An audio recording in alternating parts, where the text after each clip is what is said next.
Welcome back. Hey, how you doing? I'm going well. How are you? I'm doing well. I'm just kind of chill. I was just talking about how the first time through this novel, I remembered episode 7 kind of... I don't know. I remembered it being... Not as fondly as some of the others? Yeah. If I were to rank all 8 episodes in order, I would definitely put episode 7 at the bottom. But I'm really enjoying this. At least this segment of the game. Where we're at like right now, I'm really enjoying it my second time through. You know, like maybe it's partly the voices. The voices definitely help. But yeah, the voices definitely help. I don't know. I'm just thinking to myself. It certainly is a lot slower paced to start even than some of the other episodes with slow paced starts. Like, yeah, I think probably episode 1 is maybe the only one that has a slower start than this. And this isn't to say that we didn't watch, you know, a giant massacre between two opposing armed forces. But That's like, true. It feels much more like episode 1, but without the like weird witch letters, right? Like if we just hung out with the adults and there'd been no murders, I feel like this is kind of how it would have gone. I mean, I remember I made the joke that we'd get an actual slice of life episode, and we kind of almost are to an extent. It's true. We're just watching people pinch each other's butts, and that's the story. My goodness. I love Leon so much. I apologize for our success with someone's lack of courtesy back there. It's not going to leave a mark, is it? Talk about merciless. Did you say something, Jessica? Of course not. I've already learned my lessons, okay? Leon, who had apparently been chatting with the adult siblings, spun around with a smile and stared at Jessica. Looks like the older sibling's firmly in control around here. Those are some sharp ears. I think I'm finally getting this Leon person. Yeah. Successor-sama's always been weirdly sharp, and the adults are always gushing about that kid. I'm always getting compared to that, both at home and at school. Rip. Come to think of it, Leon was the student council president during both middle school and high school, and the head of the badminton team too. So everywhere you go, you get compared to Leon, and it doesn't match up too well for you. I said it as soon as I got into middle school. Our successor Samar was already the vice president of the student council. I said if you're planning to become council president next year, that'll just put more pressure on me, so stop it. The next year rolls around and guess who announces their candidacy and wins by a landslide election? What a nerd. Same thing again in high school. I said please just give it a rest this time, you're already vice president. But when year 3 rolls around, our successor Samar gets the council president job again. Dad was oh so proud. Mom kept saying, now you make sure you do your best as the little sister over and over again. That voice is perfect. But even so, you were still proud to be Leon's little sister, weren't you? It's not like I ever thought of it that way. Yeah, of course, why would I? Baka. It can be tough to be compared against perfection. Oofed. Wow. Right in the ship. Right in the ship. Kiss. I am never visiting a fan art page. There is a lot. There's a lot of fan art of these two characters. I'm just gonna let you know right now. I'm sure there is. I will never look upon it. I've already seen some. It's glorious. But the other are people, and you're you. There's no point letting it get you down. Live how you want to with all you've got, and you'll be fine. Of course. But Mom and the others always going on about how I need to follow in Noshirimiya Leon's footsteps as a little sister. They keep telling me to go join the student council, go play badminton. You don't play in a rock band, do you? What? No. Shh. That's a secret, okay? Apparently she's keeping it a secret from her family. Yeah, I love how he's read just enough of episode 2 to remember the rock band, but not the part where she's keeping it a secret. That's great. Interesting. People tend to blame things on their family and how they were raised, but this Jessica girl always likes doing the same thing, even in a different world and a different family. It's admirable that she has such a true and constant interest in something. I loved it, that Petan Petan song. Petan, yep. That, I don't even... Dokkyun? Yeah, Dokkyun. That Dokkyun song. Whoa! Shh. Nothing wrong with the extraordinarily accomplished sort like Leon, but kids who act their age do have their charms. Aw. It's the best way to go through life. Enjoy your youth to the fullest. Thanks. Apparently no one had ever told Jessica that they approved of how she lived, and the direct way... Nope. The direct way Will had put it made her turn red and hang her head in embarrassment. I want to ask you two now. Same thing you just asked Maria-chan. Yeah. Please tell me everything you know about Beatrice. Well, you can see how much Maria-chan loves witches and the occult. For her, Beatrice is a symbol to be admired, like an anime heroine. Whenever some trivial thing happens, she believes it's the witch pranking you with magic. You really are an adult. And so is the fact that you never say that to Maria even if you think it. Of course. Childhood dreams only happen when you're a kid. I think respecting that precious experience is an adult's responsibility.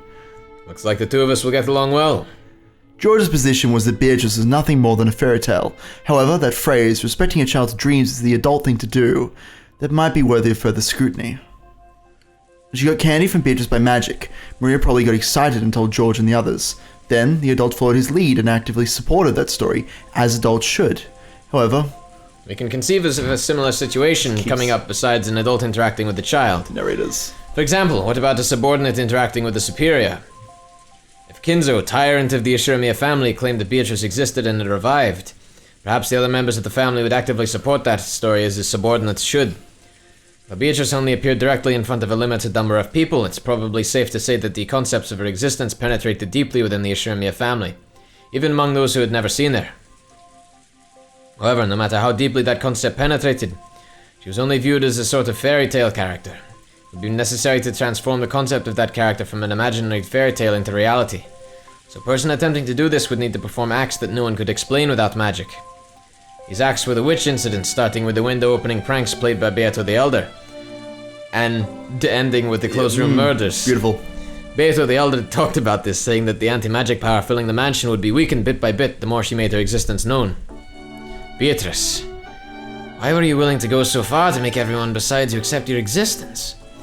Because that fiction will become truth if everyone acknowledges it. Because at that moment, the being called Beatrice will be acknowledged and will become human. In that case, until Beatrice is acknowledged by all people, she's less than human. She's furniture. Why would furniture want to become human? Seem to remember this being a theme in the previous game. It's because they want to gain a right. Furniture cannot blank. What is it? I wonder. I don't know. I wonder what the theme of the last game was. Yeah. I'd love to know. Almost the theme of like every game. I'd love to know. What is the theme? I'm not telling you. I ain't confirming or denying. I ain't confirming or denying nothing. So they try to become human because they want the right to blank. I would be there's a part of me that's almost sad that they feel the need to leave that blank. Because you'd hope that someone would have fucking figured it out by now. It would hope so. I'm sure that most people are on board, but it's for the, it's Will. He's doing his thing. It's extremely simple. After all, it's directly connected to the reason Chick Beato was born in the first place. Oh, of course, they wanted to rules. That's right. That's it, rule. That's the one. He wanted to rule. I see. I understand, but it's complicated. Yeah, you can't neglect the heart. I feel bad for saying this at Beatrice's funeral, but truth be told, I don't know enough about this person called Beatrice to tell you much about her. My apologies. Jessica-chan does live here, so she might know a little bit more than I do. Speaking of which, have you introduced yourself to this gentleman yet, Jessica-chan? Not yet, actually. There's this idiot going around pinching people's butts, so I didn't really get the chance. Oh, God. A bit late, Jessica looked embarrassed for acting rudely in front of an unfamiliar guest. She cleared her throat and made a beautiful bow that didn't fit well with her normal attitude. She even lifted the corners of her skirt in a curtsy. Pleased to meet you. My name is Jessica. Allow me to welcome you to the Ashuramiya family on this splendid... please enjoy our hospitality and, Willett. Call me Will. What? Jessica's greeting had been of the old-fashioned sort, so Will also treated her like an old-fashioned lady, bending down on one knee, taking Jessica's right hand and kissing it. Oh my God. Not expecting her greeting to be returned in such an old-fashioned and formal way, Jessica turned red and was unable to speak.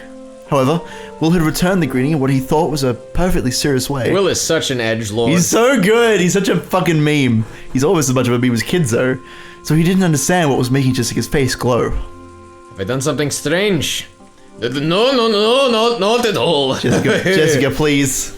Want to hear what you know about Beatrice, A sparkle leaped around the edges of Will's right hand, which was grasping Jessica's hand. Alright, here we go. Here we go. Oh my god, I'm gonna get to narrate as Jessica! Oh my god. It's Christmas! I believe this is Will. There we go. Looks like the theater-going power is having an effect on Jessica. Didn't mean for that to happen. Oh well. Beatrice isn't well, I can tell you, but will you promise me something? Promise you won't laugh. Thinking about it now, it sounds more than a little crazy. What is it you know? I won't laugh. Tell me. Sure, where should I start?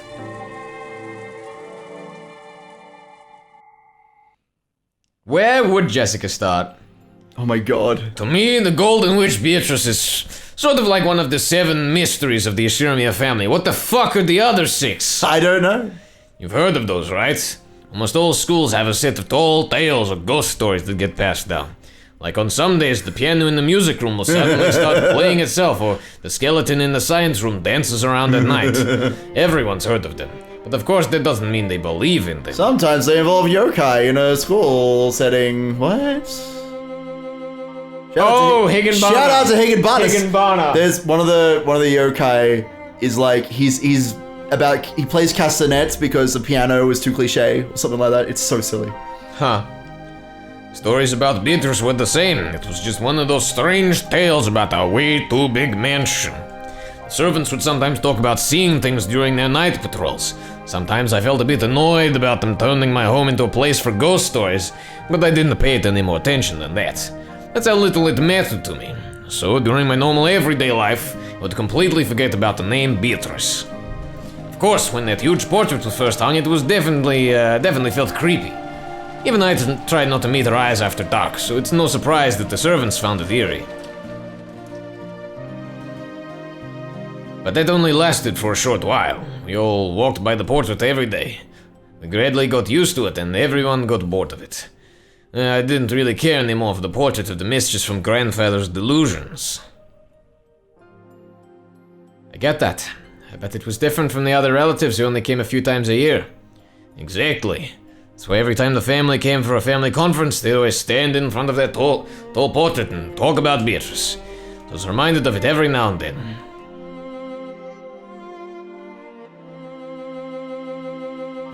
Ooh, Beatrice, I've come to play again. I've written a new spell. Take a look at it later, okay? Ooh! You really do like Beatrice, don't you? You've been in such high spirits ever since Grandfather had this portrait hung. Oh, where's Angie? She went back with Aunt Kyria to take some medicine. He keeps throwing in excuses not to show us baby Angie spray. I want baby Angie spray. Her body really is frail. Totally the opposite of Battler. She'd never be the kind of person to jump off a skyscraper and survive. It's true. She's she's a responsible person. She's the sort that gets sick whenever she's stressed. I also used to get sick on big holidays or trips. Maria's really tough by comparison. She's been talking about Beatrice non-stop since we left Nejima. But do you think she's taking this a bit too far? It's not so bad, right? It's normal for kids to have an active imagination. If a kid told you that she met Santa Claus, would you really tell her that she's a liar?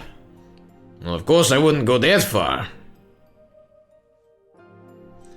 Maria kept talking to the portrait as though it was an old friend. She promised to play with it later as if she was talking to a living human. George, a man, seemed to think this behavior from a younger member of the opposite sex was cute. But to be perfectly frank... Oh, Jessica, who is the same sex as Maria, found this behavior a bit unpleasant, even though she realized that she was dealing with a younger girl. At one time... Even I was fascinated by anime heroines and other fictional characters. Why the switches? I don't understand! Like, I don't actually know. It almost feels like it's a translation thing, because it's just so out of place. It might be. I actually do, this is the thing, I actually don't remember the narration for episode 7 rather, and how that works. I'm sure it's fine. Maria's behavior seems to signify something more direct than mere fascination. It's something more definite, more vivid. Am I the only one who notices something odd about her? I bet the others all notice too, but try to ignore because of that adult dignity George Nissan is always talking about. Adult dignity! I'm having so much fun with Jessica's voice. I've noticed. It's great. You're having a good time today. I'm glad you got to speak her voice again. Oh, it's so good. My apologies, everyone. The head is quite busy with his noble research. He wishes to eat lunch in his study today. Until a second ago, Kinzo's children had been complaining that eating lunch with their father would give them indigestion. But now that they knew he wasn't coming, they started grumbling about how he should at least spare the time to come down during the annual family conferences. Then let us begin lunch, everyone! I, Goda, have made use of all of my talent and experience to make sure that you who have come from so far away will be entirely satisfied with your meal! Did I peek at all? No, actually, that was like nearly perfect. Nearly perfect! Goda is always perfect. I will say, I'm having a bit of mental gymnastics at the moment about trying to figure out how much of this is like just straight up an alternate reality and how much of it is like the original reality where we're using Leon to like mask the truth. Because in my understanding of the epitaph and the portrait, they exist because like Kinzo was almost like searching for his lost child, thinking that they were still alive. Right, yeah. But if Leon's alive and Natsuki accepted her, it kind of defeats the purpose of that. So maybe I'm wrong, or maybe it's just like an intentional contradiction to like mask it a bit. I mean, what have we seen so far about this story that Jessica's telling? What is missing? I mean, Leon, we haven't seen Leon yet, we haven't seen one Leon. thing. Trying to think what else. I don't know. And the other thing is the fact that Kinzo appears in this reality, supposedly, Yeah. but yet he's also staying in his study here, which would suggest that there's He's still died. a cover-up going on. This is true. And then also, does the golden truth apply to this game board? Like, it's kind of assumed that it... This is a game board, isn't it? Or is a flashback part of a game board? I don't know. That's the mental gymnastics that I'm saying I'm going through. Yeah. No one's stomach would fail to rumble after hearing that from the great Chef Goda! So it's like the great detective Erica then? He's batshit insane. Oh god, I mean clearly. Only a madman could create a dish this good. Yeah, Goda has real trust issues with pots and pans. It's true, the poor guy. By the time the splendid dishes were laid out, everyone had stopped talking about Kinzo's absence. So even though Goda wasn't in on the plan, he was the most key piece in its execution. Oh, this is true. Goda is the mastermind, even though he knew nothing. It was now Angie's absence that was being discussed. Apparently, her stomachache had gotten so bad that both she and Kyrie couldn't make it to lunch. Poor thing! Goda, make sure you talk to Kyrie-san later and have some porridge made. Thanks for the concern. Sorry about all this. It seems she just can't handle much stress. That's how it is with the youngins. They're cute. At least when they're not regurgitating. Savage. George used to do that all the time. He really was frail way back then, right? Let's not talk about the past. It's not exactly a mealtime topic. Yeah, you remember that time you fucking threw up your guts all over the table, George? Wasn't that sick? Wasn't that disgusting? Ew, poor Angie. So she won't get to eat this yummy food? Yeah, poor kid. Let's make sure we play with her a lot when she gets better. Ew, no way. She can't play with me. What? You should. No comment. No comment. Let's go. It's alright, I'm fairly certain this is like taken place after Maria and Angie probably had a stoush that Angie looked at in the journal. We'll see. Well, what are you talking about? Why? Because I'm gonna play with Beatrice, of course. So I can't play with Angie. Play with Beatrice? You mean you're gonna go off on your own to mumble to yourself and read some book? Jessica slightly regretted that she hadn't been more tactful. And I was also very sad that this wasn't Jessica's narration so we could hear your voice. However, she couldn't wipe away that uncomfortable feeling she got every time Maria talked about Beatrice, and that feeling slipped out through her words. Ew! I don't do it on my own. Beatrice was there too. Maria may be young, but she does know how to read a person's tone. She immediately burst out in anger, drawing the attention of everyone in the room. Normally, Rosa would have stopped her at this point. However, she happened to have gone to the bathroom at that moment, so there was no one to calm Maria down. Hee hee hee hee hee. Poor Jessica, you're just a clump of the toxin. Which Bear's weak magical power now? Or with Bear's weak magical power now. She'd burn to a crisp if she ever appeared in front of you, but she will appear before you eventually. Yes, in front of everyone else too. And then the door to the Golden Land will open, but who knows if you'll be invited in. Of course, she'll take me there, to the Golden Land, but not Jessica, not Jessica, not someone who makes fun of Beatrice, not an unenlightened, stupid, confused, filthy, toxic, stained human. Yeah, Jessica's been playing too much of the swamp levels. This is true. When someone makes fun of Beatrice, it's like Maria becomes a totally different person. There was a theory about Maria having multiple personalities, wasn't there? Multiple personalities, yeah, that probably describes it perfectly. Or maybe that was Maria's idea of an ideal personality. You mean that thing about creating another self the way you want to be? How do you know my motto? Don't think too hard on it, you just get a headache. Catchphrase. It was something Jessica once told Canon. She'd been talking about how anyone can create another self in the image of the person they want to be. I think we heard those words somewhere near the beginning of the second game. Now that I think about it, some very interesting stuff has been mentioned since very early on. What? No. I don't think anything's really been interesting in this No, far. I don't think that anything before EP3 is actually that interesting. That's where it really gets going. That's tough. It's just truth. I think you just got banned from the fandom. It's the objective truth. Fight me. I'll fight you with my truth gun. I wish I had one. That'd be fun. Unfortunately, it only appeared in one of the boring chapters so far. It's true. So you'd never really feel the need Really, to you use should it. just read episodes 3 and 4 and maybe the first half of 5, and then you've experienced Umineko, I think. Really, I think you should just read the end credits of episode 1. Really, you should just read the Red Truce and nothing else.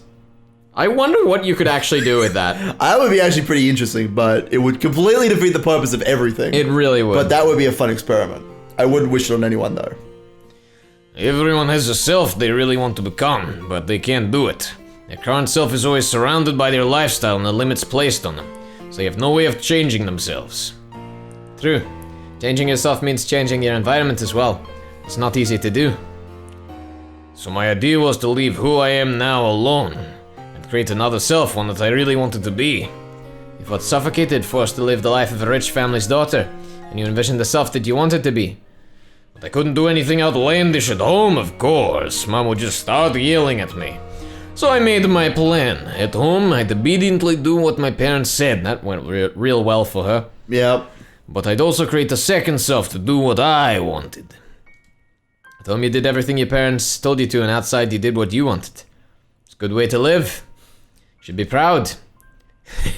Thanks. And well, if there's something you really want to be, and if you really work for it, it's easier to do than you think. I figured Maria was pretty much the same. I think Maria's doing the same thing when she gets excited and starts talking and talking. Sometimes I think that's the person Maria really wants to be. As the youngest member of the family, she's adored but not respected. Every time she learns something, there's always someone in the family who already knows it. She doesn't get to show off her knowledge about anything. Whenever she does learn something new, we try to smile and praise her, but it might actually have hurt her. So Maria wanted to become an authority on something. I'll take it. Yeah. It's something that all young boys and girls think when they want to shake off their childhood. It's not a bad feeling when you learn something new and your parents praise you, but when you realize your parents already knew that thing, it sometimes feels like they're talking down to you. When a kid learns their one-digit times tables, their parent will probably praise them. However, inconsiderate parents will sometimes ask mean questions like, what's 11 times 11? Oh, fucking no. 121. Well done. Nailed it. What's 16 times 16? No, fuck that one. It's too You hard. said one-digit times tables. No, fuck that. This is too much for me. Too much. It's too much maths. I only do fight maths. You only do fight maths? Yeah. Okay. If that happens, the kid will lose his feelings of accomplishment and will start to feel as though he could never surpass his parents. So it's easy to guess why Maria got interested in the occult, something no one else knew about, and started learning more and more about it. I think the person Maria wants to be is an authority on the cult, who everyone respects. If she talked about the occult during her everyday life, Rosa would hit her. So like you, she's been hiding this other self most of the time. That's what I think she's doing at times like this. Maybe I should say that this is her real self slipping through the cracks to cover up her normal self. Actually, I've had some experience with it myself. I thought at times that it'd be nice to become a frail, secluded lady, so I'd pretend to cough a lot, and it sort of became a bad habit. So is that hinting that asthma is not quite as real as we think it is? What do you think? I don't know. Because on the one hand, it's like, it would make sense if it was like a way out of things, but then also we saw in earlier episodes she did actually have medication for it, and she did like break into it when she got upset. It's true. Of course, that could be chalked down to the writer thinking that it was the truth and writing it in. Did she ever do that in front of Battler, I wonder? This isn't even something, this is just something that I'm thinking about right now. We're probably about to talk about it in a second, but like... Maybe. This is generally something I'm like thinking about. Because everyone would be nice to you if you started having coughing fits. No. Whenever the conversation turned to something I didn't like or something that made me feel uncomfortable, I could do that to change the subject. I see. That's another self you wanted to become. I'd appreciate it if you didn't tell anyone about that.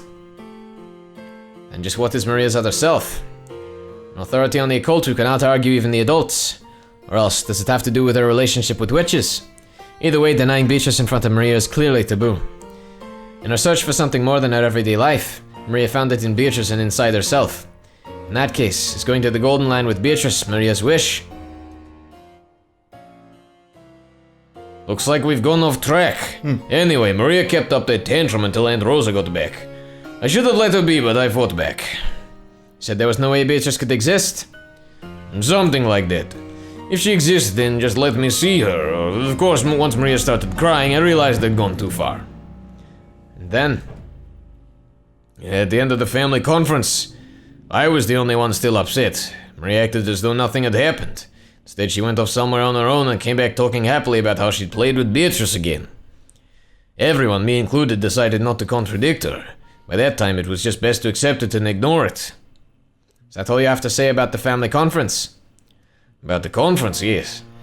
What I wanted to talk about is what happened after the conference was over and everyone left. Ooh! What happened, Comediska? What happened? Tell us your story.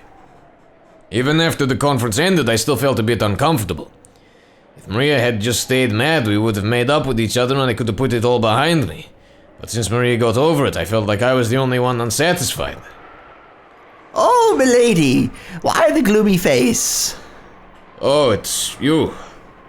There's nothing important. Did everyone make it back okay? If they're still unscheduled, they should have reached the Nijiman airport by now. You've done your part well, milady. Haven't done anything. 2 servants who've done a great job. Are you so upset by that fight you had with Maria-sama yesterday? Sorta. She's just a kid, right? It's not something you need to worry about while grown up and in high school. You think all that was just a kid's nonsense? You mean about Beatrice-sama? See, even you call her Sama. Beatrice is the name of grandfather's mistress, the person he is still infatuated with. I realize that as a servant, Kumasawa-san can't speak of her indiscreetly. Still, that's now become the name of the fictitious witch who lives in this mansion. And it's almost natural for people to call her Sama. Beatrice is just a ghost story created by the adults to stop us from wandering into the forest. Maria just thought it was interesting one day and decided to act like it was true. Oh, if you say such things, you'll end up regretting it. After all, Beatrice-sama exists. Again, when you say stuff like that, you're just freaking me out. I may not be George Nissan, but I'm not going to go around shouting that Santa couldn't possibly exist. But that doesn't mean he actually exists. You'll find you're wrong there, milady. Wrong? Oh yes, the gods dwell in all things. In the same way, Beatrice-sama dwells in this mansion. Like the gods, Beatrice-sama will do you no harm if you respect her. As you say, it will be as though she doesn't exist. However, if you ever fail to show proper respect, her curse will descend upon you. Of course, this doesn't apply only to Beatrice-sama. There's a curse, let's see it. I'd love to meet her. Milady, you mustn't say such things.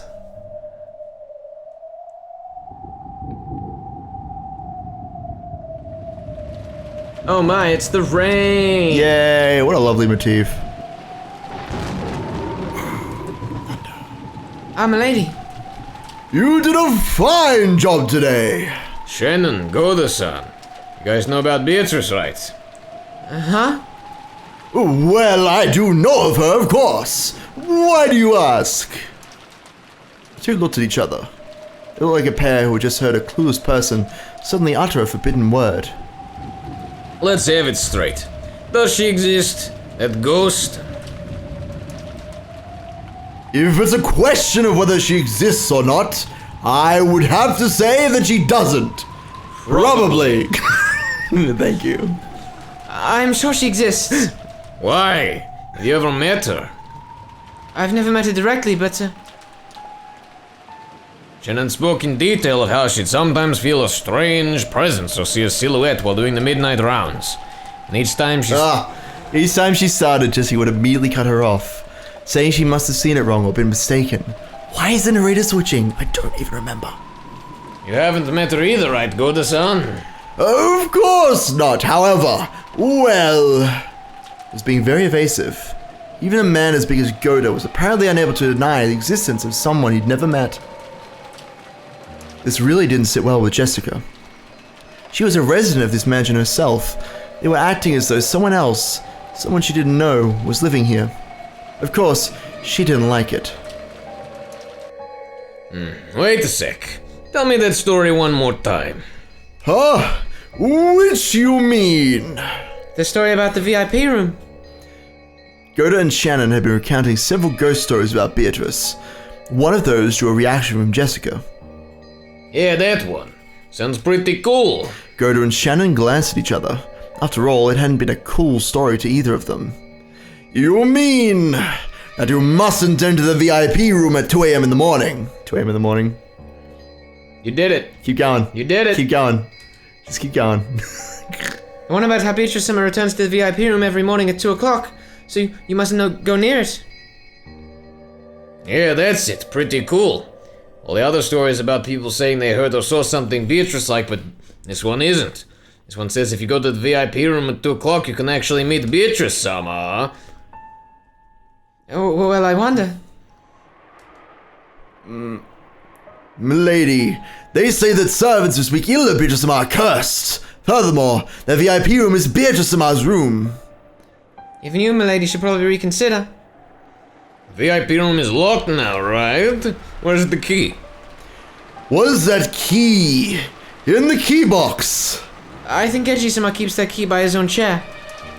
The master key can unlock it too, right? Let me borrow yours. But I cannot do that. Milady, there's no need to approach such an ill-omened place without reason. Hey, don't you go calling my house ill-omened. Anyway, I've made up my I mind. am smart girl. If you can't give me the master key, there's still that key for the VIP room, right? Let me borrow it. Milady. To Jessica, the expressions worn by the pair felt more like an ill omen than anything else did. In Jessica's eyes, the ill-omened thing wasn't the witch of the VIP or the VIP room. It was them, Maria, and the others who believed in witches. In the end, Jessica forced them to agree, and she made them bring her the key to the VIP room. So you went on a classic test of courage to see if Beatrice would really appear in the VIP room or not? Pretty much. Still, I wonder why I was so fixated on doing it. I must still have been brooding over that fight I had with little Maria.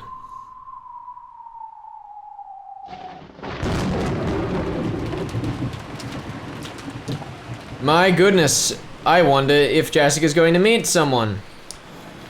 Of course, the weather just had to be terrible on that particular night. Oh, To be honest, I slightly regretted sticking my nose into something so pointless. yes. But they'd already said so much and even borrowed the key from them. Run away. I couldn't just go to Shannon the next day and have her ask me how it went and answer, well, I gave up because it was too scary. Normally I go to sleep long before 2 a.m. If Mom found me wandering the corridors at that time of night, she'd definitely yell at me. So I waited in my room, staring at the hands of my clock as it ticked closer to 2 a.m. Outside, the rain was incredible and the wind strong. The swaying, rustling trees were particularly eerie. I'd complained to Shannon and Goat about making up ghost stories about my house. I was starting to feel like those ghost stories might not be so impossible after all. Shirmiya Mansion is huge. Honestly, I can't think of the entire mansion as my own house. His mom says the hallways of the Shirmiya Mansion should be treated like public roads. In other words, my own room is part of my home, but the hallways and the rooms I don't usually enter are outside. So a part of me felt that this VIP room ghost story was ridiculous. Another part of me was so creeped out that it kept frantically trying to convince itself that the first part of me was right. 10 minutes left till 2 o'clock. If I want to be inside the VIP room at 2 o'clock, I need to get there before then. Guess it's time. Sorry, but I'm not giving up that easy. Nothing's going to happen, I know that. It'll just be a stupid waste of time for a few minutes. If there's one thing I know about Ryukashi, it's that there are often stupid wastes of time for a few minutes. Definitely wasted paper, 100%. I touched the doorknob to the door of my room and was startled by how unpleasantly cold it was. Could you imagine if we actually got to the end of this and it just straight up was a fake out? Like, entirely? Nothing happened, you just sat in the room, like, part of me almost wouldn't be surprised, but I don't think it's gonna happen. We'll see. As long as I stayed in this room, I could laugh off anything. After all, this was my room. But it wouldn't be like that in the hallway. That's outside my territory. And the doorknob, the barrier between the two, is ice cold. Idiot. What are you so scared of, me? You aren't taking Shannon's, Goda's, or maybe Kumasawa-san's gossip seriously, are you? I'll prove it. There's nothing strange in the VIP room. That was a sudden change. That was not pleasant. Disappearing music. The corridor was only dimly lit. It's spoopy. Before lights out time, the hallways were always brighter. But to avoid wasting energy or something like that, we kept the lights to a minimum at night. So even though I was inside my own house, it was very clearly the middle of the night here. If Mom found out that I was wandering around at a time like this to do a test of courage in the VIP room, which I'm not even supposed to go in, I'd get in a lot of trouble. To make sure she didn't find out, I tried to hide my breathing and footsteps. You really have to wonder how, like, awake and aware Natsui is at 2 o'clock in the morning. Probably not very. Yeah. Yeah. It feels more like Jessica's paranoia that she's even trying to avoid her mother. Definitely. So the silence felt unbelievably loud. Even though it was so quiet, the eerie sound of the wind was noisy. The sounds of twigs rustling. The sounds of some pillar in this old mansion creaking. What's the sound like a beak tapping against glass? Though it was so quiet, all of the little suspicious sounds made it seem noisy. Damn, I'm an idiot. Why couldn't I have brought a flashlight at least? A flashlight to use inside my own home. That's even more idiotic. I don't know, I like bringing torches around. I take my iPhone because it's got a little flashlight on the top there. Really, I just use a, like, industrial grade mag light. Oh yeah, that makes sense. I mumbled this to myself, hoping it would drown out the sound of the wind just a little. Then I saw it. The door to the VIP room. Oh shit. This was the VIP room, the room for important guests. No, persons. Anyway. What? What? What's very important persons, not important guests. Oh, it was a words joke. That would be the VIG. It was a words joke. It was a words joke. I'm a fucking nerd. What a big surprise. It would be the VIG if it was for important guests. I'm fed up with you. However, as far as I knew, it had never been used before. None of the guests who came to this mansion were important enough to be given use of this room. It's of course because they weren't people. Mm-hmm. Though I'd been clutching the key the whole time, it didn't feel warm at all. Still ruthlessly and icily tormented me. Or maybe that was a warning. If you go back to your comfortable room and hide in your bed, this night will pass like any other. Don't mess with me. I love that, like, I understand that making multiple sprites is a chore, but I love that at the middle of the night, Jessica is still dressed up in her full fucking suit-like formal attire. It makes sense. She never even takes it off. Even when she's in bed, she doesn't take it off. Yeah, it's fucking suit pajamas. Pajamas don't exist in this world. Red truth. That's the real red truth. Pajamas do not exist. So that way, the character that does dress up in, like, casual clothing is the one we know to be the culprit. This is true. So it's George and Shannon. And Ken. It's true. It's perfect. We have actually solved it. Yeah, that's it. Fucking Don't George. mess with me. I can't give up after coming this far. I like to imagine, like, it would be like me walking to the kitchen and being like, I can't give up on getting food now. I've come all this way. I can hear the sounds of somebody scratching at the door. Oh, it's a dog. It's fine. Your dog wouldn't hurt me, would he? No, he wouldn't. Okay, good. Even though the key was freezing in my hand, telling me to go back, it slipped into the keyhole quite easily. Okay. here we go. Now that we've completely dispelled the atmosphere, let's go. All that's left is to turn the knob, open it, and I'll be inside the VIP room. There's that atmosphere again. Shit! It's not like I've been in there before. Long ago I explored and played... It's not like I've never been in there before. Long ago I explored and played hide and seek all the time. And this room that I rarely entered seemed unusual and exciting. However, I got in trouble for going in and was told that this room was important. So one mustn't enter without reason. After all, they made the rule of locking up unused rooms and I couldn't go in anymore. Wait, did I say after all or after that? After that. So it's probably been several years since I've gotten into the VIP room. I love the idea that, like, it's a whole bunch of the locked rooms in this mansion and closed rooms is all just because Jessica was a goofball as a child. Sure. It's all planned from the beginning. In fact, it might be more than 10 years since the last time. Inside of the room has probably changed from how I remember it. Come to think of it, even then, I felt that there was something unsettling about it. I still want to know what the other 6 goddamn mysteries of the island are. Oh, we don't know. Greeting and Bana. Slowly, I pushed the door open. What? Well, it's just the thing that in every, like, school there are 7 mysteries. Well, yeah, We don't but know I want to the know 6 what out of this island. Rekenjamas are. It's probably 6 of the 7 states of purgatory. No, I don't like you. The door was light, and even after I let go of it, it kept opening by itself as though beckoning me in. Beyond it was a darkness and thick as heavy as ink. Even the dim light that peeked in from the corridor seemed bright in contrast. I stuck my head in, feeling about for the light switch next to the doorway. This was a horribly awkward and uncomfortable way to do it. All I really had to do was step inside and search for the switch from there. Unwilling to take even a single step into the room, I timidly just stuck my arm into the darkness and felt along the wall. There.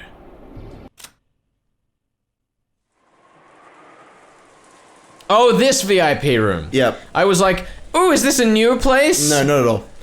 This is from EP2, my dude. Hell yeah, it's been a while. Woo! Beatrice comes in here later with Even in- Shannon and Cannon. Even in editing, it's been a while. Yeah. The switch, which was hardly ever used, felt stiff and lifeless. However, once the light turned on, the darkness vanished in an instant. And there, exactly as it had been. As though not a thing had changed in all these years, was the VIP room. The curtain and bed cover might have been slightly different, and the chairs and the like had changed too. Still, if I had to put it into words, I'd call it the feel. The stiff, lifeless feel of the room hadn't changed. If I hang around here, someone might find me. I'd rather not have Mum find me here. I readied myself, and though I couldn't even bring myself to enter this room when the lights were out, I finally entered.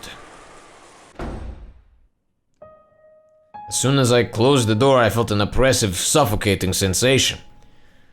Alright, I've set myself up in the VIP room. Bring it, Beatrice. What time is it now? I looked around the room, but I couldn't see any clock.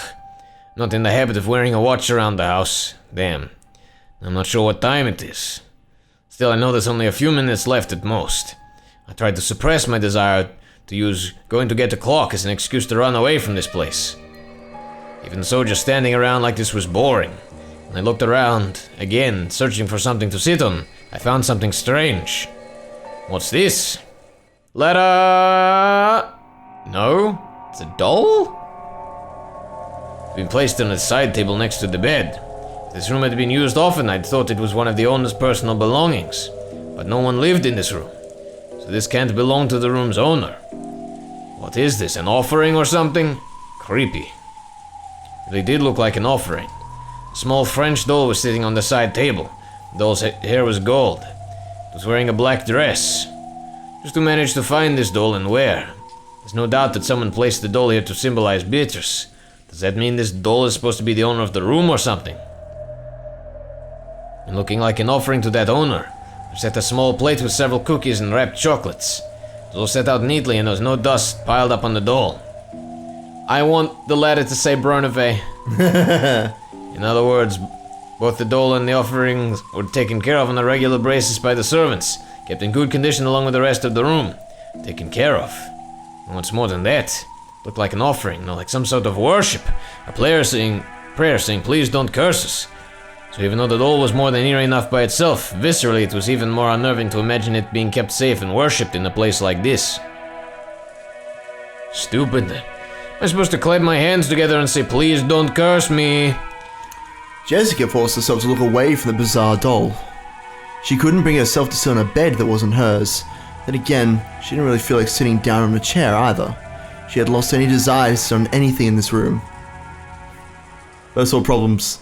I just don't want to sit on anything. It's like fucking Goldilocks and the Three Bears, Jessica edition. Yeah, pretty much.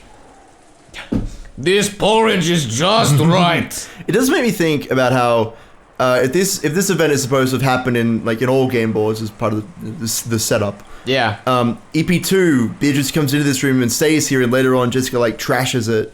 Like in that scene where she's like, "Damn, Beatrice got away from this room." Is she thinking about this? You know, this Seven mystery that Beatrice is supposed to inhabit this room? I don't know.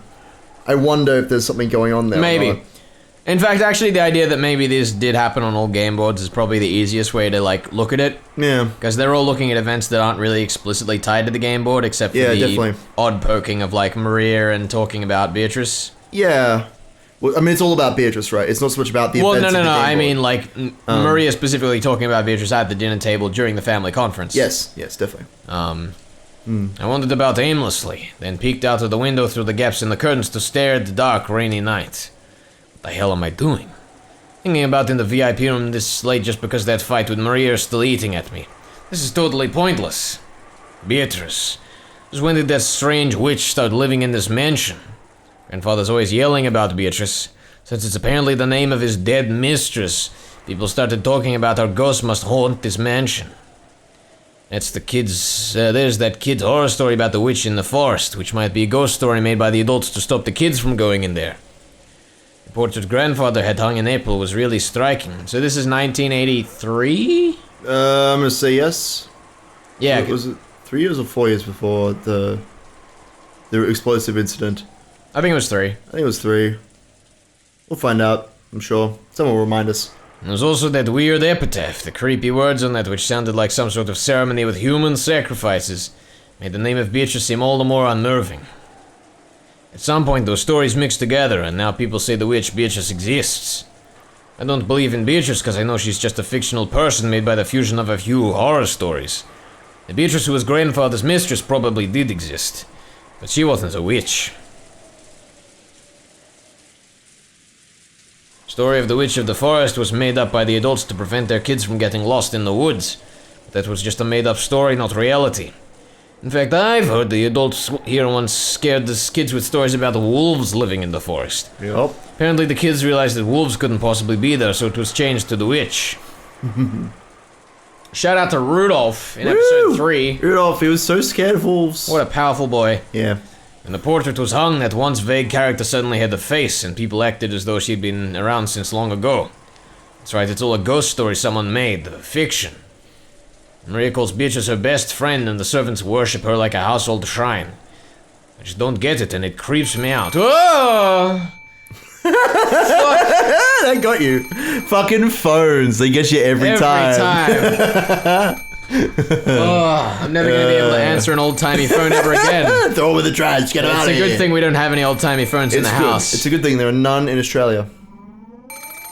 Sudden ring of the phone made me jump so hard I thought my heart would explode. I feel your pain, Jessica. There was a phone on the bedside table across from the one with the doll, and it was ringing noisily. With that blue line. However, I was only surprised by the first ring. By the time it had rung 3 times, I'd regained my cool enough to grumble about this being a prank done by someone trying to scare me. If I rush to pick it up, I'll probably hear someone laughing at me saying, "Were you scared?" I thought about ignoring it instead, but it kept on ringing incessantly. It was pretty loud sound to have going on this late at night.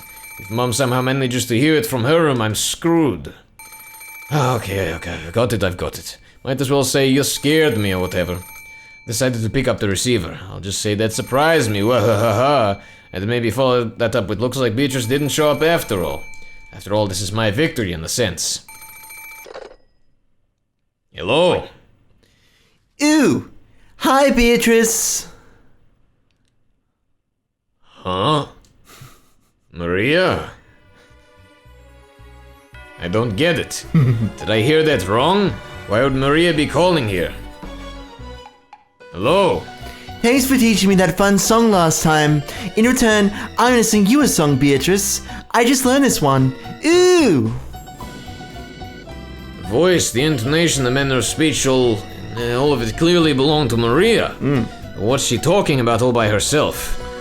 Maria just kept on talking happily as I stood there, stunned and unable to interrupt. Eventually, Maria started singing an old familiar kid song that even I knew. I don't get it. Maria, hello? Wait a sec, stop singing. What's going on? I don't get it. Hello? Huh? The voice and the lights, everything disappeared. In the pitch black, I couldn't see anything, couldn't tell what was happening.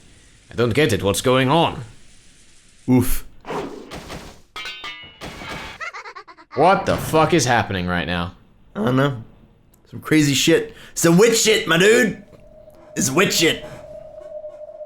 What the hell was that? Does being in darkness really slow us humans down so much? I know it's dark, but I really have absolutely no idea what just happened. What was that shuffling sound just now? I'm not sure I can explain it. I heard an incredible slithering sound, like someone crawling out of a bed. I didn't think I'd heard it. It wasn't that vague. I definitely heard it happen right next to me clearly. However, there was no change to the bed. No one had been sleeping there in the first place, and the sheets were still perfectly straight.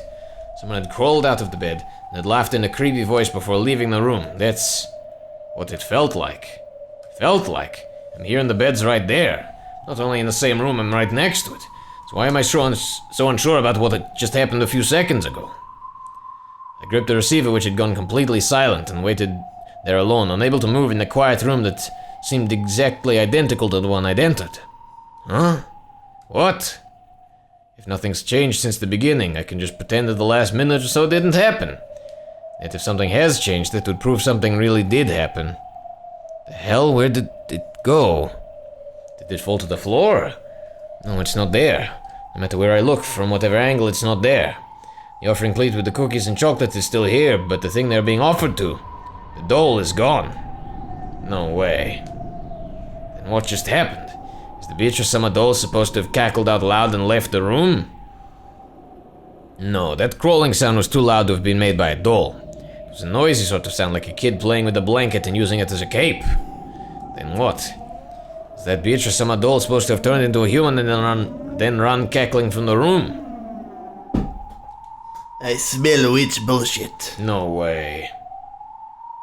After that, nothing happened. The doll alone disappeared and nothing else changed. The VIP room that had remained completely unchanged and was filled only with the sound of wind and rain. I stood there too shocked to move. He really does like his ghost stories. Did you ever find that doll? I looked everywhere, even under the bed. But I didn't find it. Just what did you think had happened in that room? Don't think it was actually Beatrice Summer's curse. Might have been a prank done by the servants. Prank? Maybe they recorded Maria's voice beforehand. They then called it exactly 2 o'clock and pushed the play button. Could have cut the power of the switchboard or something. Then someone who had been hiding in the VIP room would make a creepy laugh, take the doll and leave. If that's how it happened, everything fits. Doesn't sound like you're really convinced. No kidding. After all, if that was just a prank to scare me, the scale was way too large. Go big or go home. Uh-huh. Yeah. They made Maria sing before. I Right. mean, it's gonna be right. They made Maria sing beforehand and recorded it, and someone called the VIP room and replayed the recording. And someone waited until exactly the right time and tripped the breaker for the VIP room. Turn off the power to the VIP room, you'd have to go to the basement. There's a switchboard booth in the boiler room. There's no phone lines down there, so you'd need a different person to play back Maria's tape. You'd need another person to hide in the VIP room and cackle before leaving. Just how long would this last person have to hide in the VIP room beforehand? How long would they have to hide in the pitch black VIP room under the bed, for example, waiting to scare Jessica, who might or might not even come? You need 3 people, 3 bodies, That's true. right? Yes. In fact, the number of people who were probably on the island who knew about this. Strange. Very fun. Unless, of course, they somehow did actually convince Maria to just call at 2 o'clock in the morning. It's also possible. We never know. There's no way it could be a witch's curse, but still.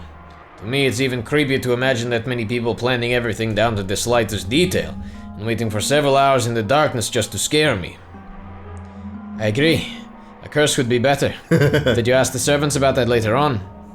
What's the point? They just played dumb, of course. And there had to be at least 3 of them. On that day, Genji-san, Goto-san, Kumasawa-san, and Shannon stayed the night. There you go. So 3 of those 4 helped out with that creepy prank. Doesn't make sense. That's why I couldn't ask about it. My money's on Goto. Yeah, it was all Gerda. He took off one arm, put it in the boiler room, one arm put it off in another phone. Look, you know what they say, I wouldn't put it past Goto.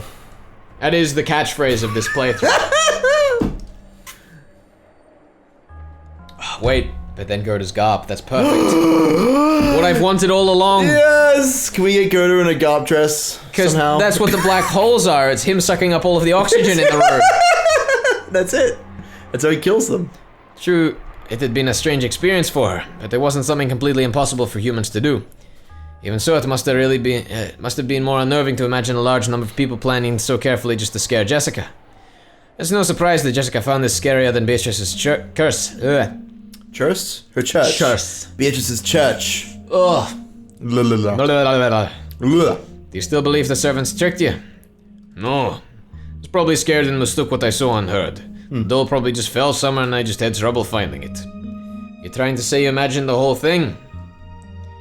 Other than the doll disappearing, there was no other proof that anything had changed. Oops. Later on, I talked to Maria and she said she didn't know anything about the song or the phone call. I don't know if she was lying or not, of course. Anyway, what happened that night is just something I thought happened and there's no proof of any kind. That's ironic. Even if you claim to have met Beatrice directly, you would have been just as unable to prove it. The shock lasted for a while, but as time passed, I began to think that lightning or something must have shut off the power for a second. And maybe one of the trees in the garden fell, which I mistook for that slithering sound. And the laugh. Maybe some strange bird. Anyway, might have misheard something to get that sound. I act tough, but you wouldn't believe how much of a coward I actually am. That's why I let my imagination get a hold of me. Tried to use that as an excuse to help me forget everything that happened that night. This is a sweet baby. Really, Kinzo just had a collection of lyrebirds that he could Yeah. use to just play back random sounds to scare his Sounds right. his children and grandchildren. That makes sense. It's all Kinzo. Everything is enshrouded in darkness. Kinzo and Goto. People are actually pretty good at forgetting things if they try. After that night, I feel pretty uncomfortable every time I heard the word Beatrice. But I try not to let it show on my face. That's all. I can't tell you any more than that. Oh boy. It's kind of embarrassing, so please don't tell anyone. I don't want them knowing I'm a chicken. Sure thing, I have one last question. About the VIP room. No, about the dining hall. The dining hall? Here we go. The day of the family conference just before your ghost story. All of the relatives were gathered in the dining hall, right? Yeah, except Betlo hadn't come back to the family yet. Everyone else was there. Everyone except grandfather, of course. And Angie wasn't in the room because of her stomachache. Her seat was next to yours, wasn't it? Yep. Was that the seat to your right? Ah, fuck, getting voices mixed up. Yeah, the seat to my right. Why does it matter? Wait. That's strange. Why to the... That's enough. Try not to think, you'll just get a headache. What's up, Jessica? Why the confused look?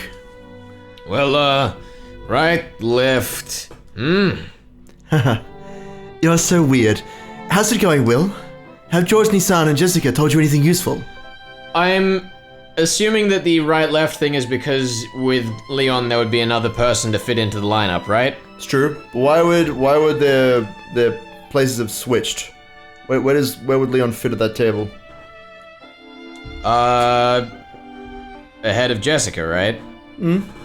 I can't remember exactly what the layout was, but it... Yeah. We were told way back in episode Because, like, one. they alternate across the table, right? So one person would basically just flip everyone from then down. Yeah. I think. We'll get to it.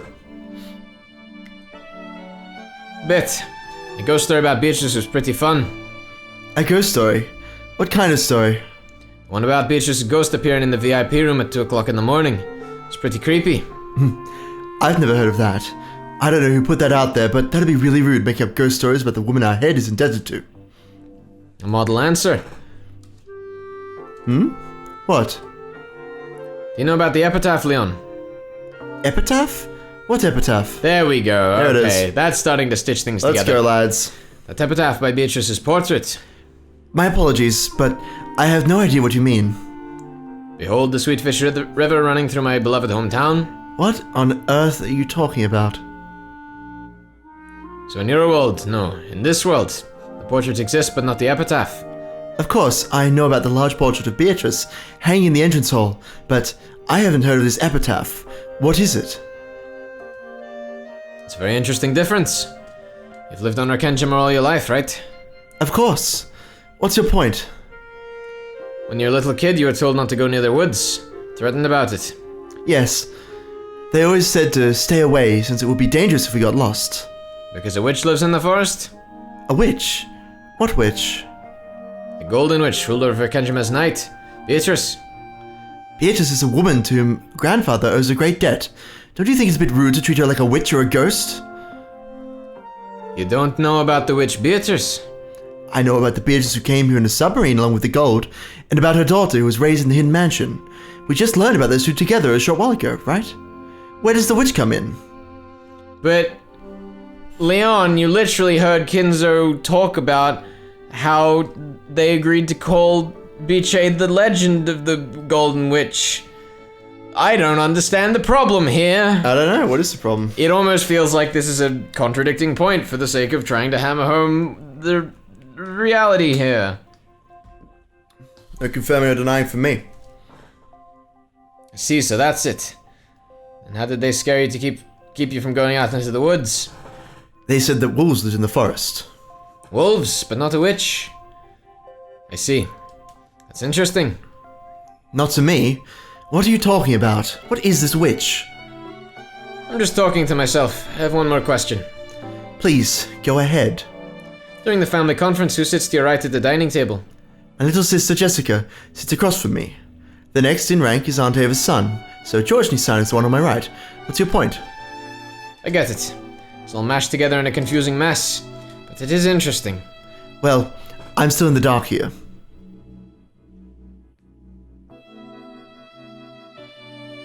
Look at Wright just powering through all of these mysteries. Let him go. He'll have everything solved in a matter of chapters. It's true. I'm sure nothing strange will happen and there will be no murderous burn. Sure, it'll be fine. See you next time.